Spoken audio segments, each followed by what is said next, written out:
Yudhhiruhu ala dini kullihi wa billahi syahida. Asyhadu an la ilaha illallah wahdahu la syarikalah wa asyhadu anna Muhammadan abduhu wa rasuluh la nabiyya wa rasula ba'dah amma ba'd. Alhamdulillah, kembali lagi ya kita berjumpa dalam rangka untuk belajar bersama yaitu mata pelajaran ilmu pengetahuan sosial kelas 12. Lanjutkan materi kemarin ya, kita masuk ke bab 2 yaitu adalah Indonesia pada masa Orde Baru ya, yaitu periode tahun 1966 hingga 1998. Jadi singkat cerita bahwasanya ketika terjadi tragedi G30 SPKI ya, atau Gerakan 30 September Partai Komunis Indonesia ya, itu berlanjut pada lengsernya presiden pertama, yaitu adalah Presiden Soekarno, dengan berbagai kejadian yang tercatat dalam sejarah ya, yang membuat akhirnya Presiden Soekarno yang merupakan seorang proklamator ya, akhirnya dia terlengserkan dan juga diganti oleh Presiden Soeharto sebagai presiden kedua, dan juga tercatat dalam sejarah sebagai presiden dengan masa jabatan terlama di Indonesia.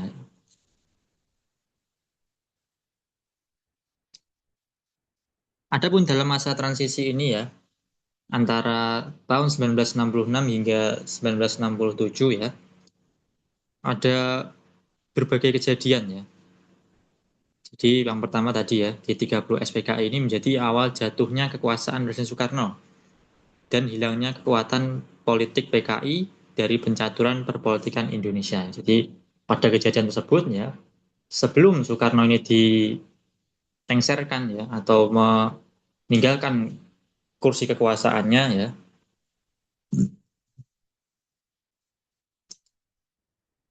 Partai Komunis Indonesia ini juga dibubarkan, dibubarkan dan dihilangkan dalam peta perpolitikan. Jadi tidak ada lagi Partai Komunis Indonesia ya, karena kejadian G30S tersebut yang dianggap oleh pemerintah dan juga eh, masyarakat bahwasanya itu adalah menjadi puncak daripada aksi pemberontakan Partai Komunis Indonesia ya. Jadi PKI ini sudah sering melakukan pemberontakan ya. Bahkan sebelum kemerdekaan pun ya, mereka sudah beberapa kali melakukan aksi yang cenderung mengarah kepada kekerasan ya.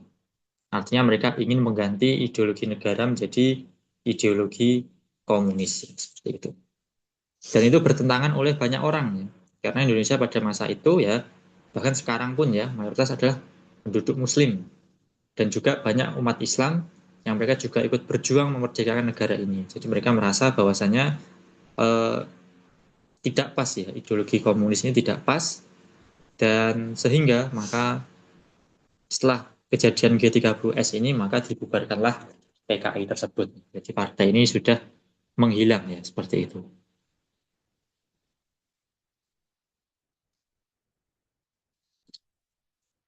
Yang pertama ada yaitu Tritura ya, atau tiga tuntutan rakyat. Dalam menyuarakan tuntutannya, kelompok pengusung Tritura tidak jarang harus berhadapan dengan militer ya. Pada suatu demonstrasi, bentrok antara demonstran dan juga pasukan Cakrabirawa ya. Cakrabirawa ini adalah apa? Pasukan pengawal presiden ya, atau pasukan eh, militer yang mereka bekerja untuk mengamankan presiden beserta dengan jajarannya. Mengakibatkan seorang mahasiswa yang bernama Arif Rahman ya, itu gugur ya. Dan atas kejadian tersebutnya, Presiden Soekarno akhirnya membubarkan kami ya. Tindakan tersebut menyulut penolakan diri berbagai kalangan mahasiswa dan juga pelajar. Aksi demonstrasi berubah menjadi aksi anarkis dengan menyerbu kantor Departemen Luar Negeri, kantor berita Cina, dan juga pembakaran kantor PKI dan lain-lain. Dan pada masa itu, banyak pelajar juga, mahasiswa, dan juga masa organisasi pun turun ke jalan untuk melancarkan protes kepada pemerintah Republik Indonesia pada masa itu. Jadi pada masa itu ya, terjadi 3 tuntutan rakyat ya. Bagaimana rakyat menginginkan ya. Yang pertama adalah pembubaran PKI, pembersihan kabinet dari unsur-unsur PKI ya, serta penurunan harga dan perbaikan ekonomi ya. Jadi 3 tuntutan ini ya berhasil membubarkan PKI ya. Yang pertama adalah membubarkan PKI dan juga terjadi demonstrasi di tengah-tengah berjalannya tuntutan tersebut. Jadi demonstrasi ini sudah terjadi sejak dulu ya, sudah bukan hal yang asing lagi untuk bangsa kita ya. Bahkan juga memakan korban ya. Hanya saja mungkin kalau dulu ya tercatat dalam sejarah ya, karena memang kejadian demi kejadian ini menjadi pembelajaran ya, karena bangsa kita waktu itu masih sangat muda ya.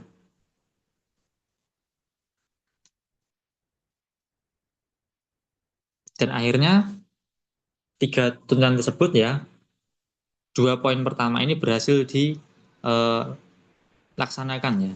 Adapun poin ketiga ini ya, penurunan harga dan juga perbaikan ekonomi ini masih perlu proses karena memang pada masa itu eh, pasca merdeka ini memang negara kita masih belum kokoh ya, secara perekonomian belum kokoh dan juga masih serba terbatas ya.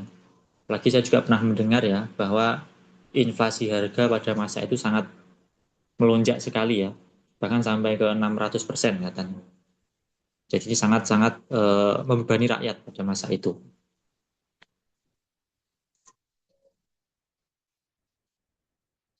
Dan setelah daripada itu ya, ada yang namanya Super Semar ya.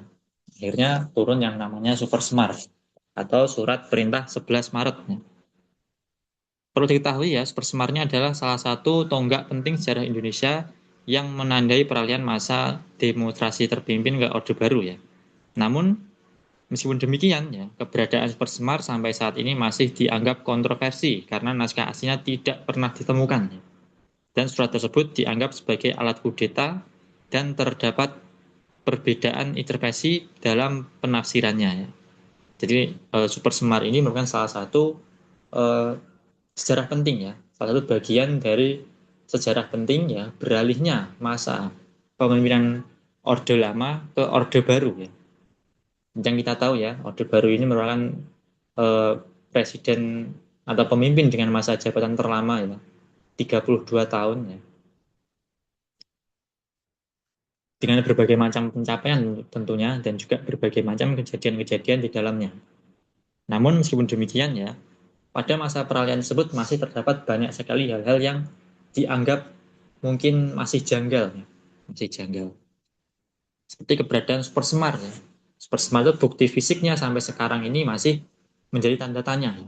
Apakah yang tertera dalam sejarah itu adalah Super Semar asli ya atau hanya sebatas eh, alat waktu itu untuk melakukan peralihan kekuasaan secara paksa ya. Seperti itu.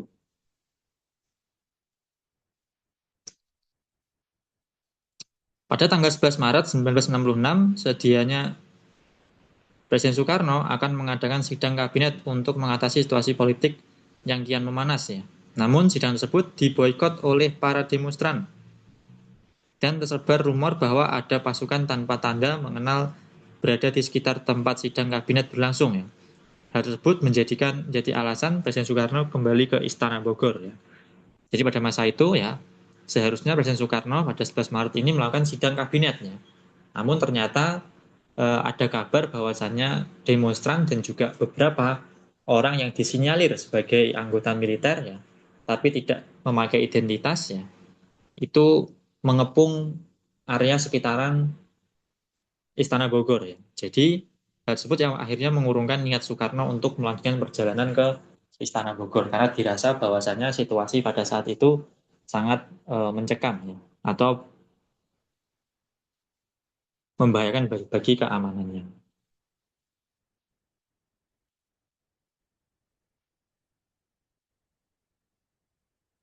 Dan Presiden Soekarno yang didampingi oleh Dr. Subandrio, Dr.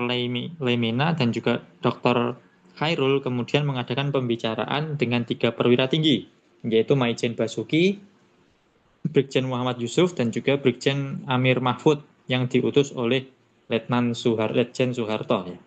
Soekarno kemudian memerintahkan 3 perwira itu bersama dengan Brigjen Subur ya selaku Komandan Cakrabirawa membuat konsep surat kepada Letjen Soeharto sebagai pelaksana pemerintah untuk memulihkan keadaan dan kewibawaan pemerintah ya. Surat yang kemudian dikenal sebagai Super Semar tersebut ini menjadi dasar bagi Soeharto untuk melakukan tindakan pembubaran dan pelarangan PKI beserta organisasi yang berafiliasi dengan komunis di seluruh Indonesia ya. Jadi setelah kejadian tersebut ya akhirnya Soekarno dengan beberapa tokoh ya termasuk 2 tokoh dari militer ya itu mereka membuat satu surat ya satu konsep bagaimana agar menyerahkan ya eh, perintah ya atau memberikan perintah kepada Lejen Soeharto waktu itu bagaimana agar eh, beliau menjalankan dan juga memulihkan keadaan nasional pada masa itu ya karena memang pasca G30S ini memang sangat mencekam ya khususnya di daerah ibu kota. Apalagi waktu itu ya PKI ini punya pengaruh yang besar ya. Apalagi ada isu yang mengatakan bahwa Partai Komunis Indonesia ini cukup dekat hubungannya dengan Presiden Soekarno seperti itu. Dan akhirnya surat tersebut yang intinya berisikan atau menjadi dasar untuk Presiden atau untuk Soeharto ya melakukan pembubaran dan juga pelarangan PKI beserta organisasi yang berafiliasi dan juga berideologi komunis di seluruh Indonesia ya. Jadi pada surat itu ya intinya adalah bagaimana salah satu perintahnya adalah untuk membersihkan Partai Komunis Indonesia dan juga seluruh organisasi-organisasi dan juga eh, komunitas-komunitas yang mungkin itu berideologikan komunis ya. Selain itu juga ya, ia juga melakukan penahanan terhadap menteri dan juga anggota kabinet yang terlibat dalam peristiwa G30S ya. Jadi ada beberapa menteri juga ya yang dirasa terlibat dalam gerakan 30 September pada waktu itu. Dan hal ini juga akhirnya membuat apa? Indonesia terbebas ya atau menghapuskan ideologi komunisme dari negara ini. Jadi memang gerakan 30 SPKI itu benar-benar bukan hanya satu gerakan pemberontakan kecil saja ya, tapi bagaimana itu sudah terorganisir ya, terorganisir ya.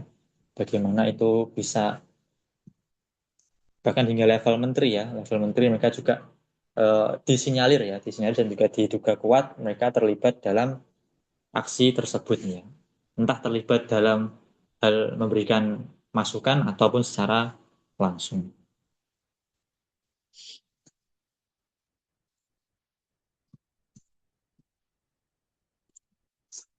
Dan setelah kejadian tersebut ya, akhirnya terjadi yang namanya dualisme kepemimpinan ya. Artinya apa? Yang satu yaitu Presiden Soekarno yang masih merasa bahwa dirinya adalah seorang presiden sah ya, dan juga Soeharto ya yang merasa bahwasanya dia mendapatkan super semar untuk menggantikan ya. Jadi entah apa yang terjadi ya pada masa itu ada 2 kepemimpinan ya. Yang satu masih merasa menjadi seorang presiden ya, dan yang satu yang menerima super semar ini merasa bahwa dia diamanatkan untuk menjadi presiden pengganti ya. Dan hampir 1 tahun dualisme kepemimpinan politik ini terjadi dalam kabinet dan juga parlemen Indonesia ya. Dan lewat perundingan yang alot, akhirnya pada tanggal 22 Februari 1967, Soekarno mengumumkan pengunduran dirinya sebagai presiden ya. Ketua MPRS pada masa itu, Jenderal Abdul Haris Nasution, kemudian melantik Soeharto menjadi pejabat Republik Indonesia ya. Setahun kemudian, TAP MPRS ya, tahun 1968, Soeharto resmi dilantik menjadi presiden pada 28 Maret 1968 dalam sidang umum kelima MPRS ya. Jadi dualisme ini ya atau 2 kepemimpinan ini ya terjadi dalam waktu 1 tahun ya. Jadi 1 tahun itu Indonesia memiliki 2 presiden ya. Yang satu adalah Presiden Soekarno yang merasa bahwa dirinya masih sah menjadi seorang presiden, dan yang kedua adalah Soeharto yang beliau merasa bahwasannya surat persemar yang diberikan oleh Soekarno ini adalah surat menyerahkan jabatannya kepada beliau ya seperti itu. Dan akhirnya ya pada tanggal 22 Februari 1967 ya, Soekarno akhirnya mengundurkan diri ya. Karena memang dirasa pada masa itu Soekarno sudah sakit-sakitan ya, sudah tidak fit lagi, dan mungkin juga secara politik dan juga secara sosial, dukungan sosial juga sudah tidak seperti dulu lagi ya. Karena pada masa itu krisis ekonomi besar-besaran ya, bagaimana harga-harga melonjak ya, ekonomi sedang krisis ya, banyak orang yang kesulitan ya, akhirnya membuat Soekarno merasa bahwa dirinya sudah tidak bisa lagi ya memimpin negara ini dan akhirnya mengundurkan diri dan Abdul Haris Nasution ya atau Jenderal Abdul Haris Nasution ya selaku ketua MPRS dia melantik Soeharto ya melalui TAP MPRS 1968 ya sehingga Soeharto resmi menjadi presiden pada tanggal 27 Maret 1968 dalam sidang umum kelima MPRS ya. Jadi adalah masa peralihan dari mana Orde Lama ya, Orde Lama menjadi Orde Baru ya. Dan tentunya banyak sekali perubahan ya, mungkin dari segi kemakmuran ya, dari segi keamanan ya, walaupun ya kabar yang beredar bahwasannya zaman Soeharto ini lebih ketat ya, artinya kita tidak bisa apa ya, mungkin seperti forum-forum itu tidak sebebas sekarang ya. Tapi kalau kita mengaca dari sejarah ya, mungkin ini adalah salah satu jalan bagaimana agar kekuatan yang atau partai politik atau ideologi yang bertentangan dengan Islam ya itu akhirnya hilang ya seperti PKI ya Partai Komunis Indonesia itu eh, bertentangan dengan ideologi keagamaan yang itu menjadi salah satu nilai penting ya dalam kehidupan bermasyarakat kita ya karena pada sila pertama ya ketuhanan yang Maha Esa ya berarti artinya apa. Setiap masyarakat Indonesia ini memang diharuskan beragama dengan baik ya. Entah itu agamanya apapun ya, tapi beragama dengan baik. Sedangkan komunis ini ya, mereka ini seperti seolah-olah mengesampingkan agama ya. Makanya kalau kita lihat sejarah ya, bagaimana mereka ini sering membantai, membunuh orang ya, sering sekali menyerang pondok pesantren dan lain sebagainya atau fasilitas keagamaan lainnya ya, karena memang ideologi mereka ini eh, keras ya, keras dan juga sepertinya sedikit menentang hal-hal yang berbau keagamaan. Dan hal itu juga akhirnya menjadikan PKI ini menjadi teror ya pada masa itu karena juga dilindungi oleh kekuasaan juga ya. Dan alhamdulillahnya ya, mungkin dengan salah satu hikmahnya daripada pergantian presiden daripada Soekarno ke Soeharto ini juga salahnya adalah hal tersebut karena kalaupun semisalkan Presiden Soekarno tidak lengser ya mungkin hari ini kita masih hidup berdampingan dengan Partai Komunis Indonesia seperti itu.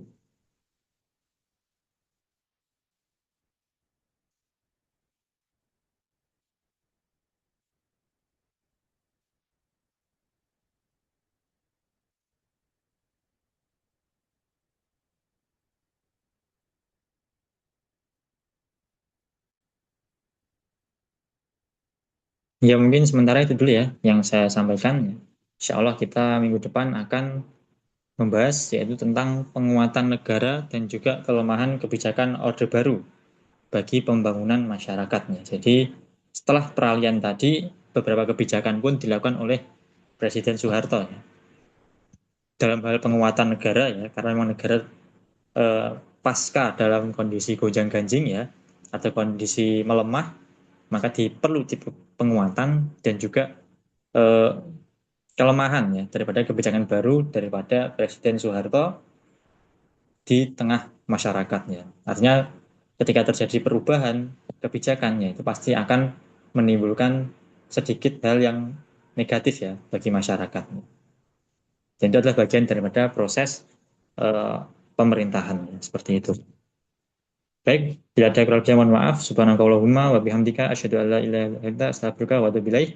Wassalamualaikum warahmatullahi wabarakatuh.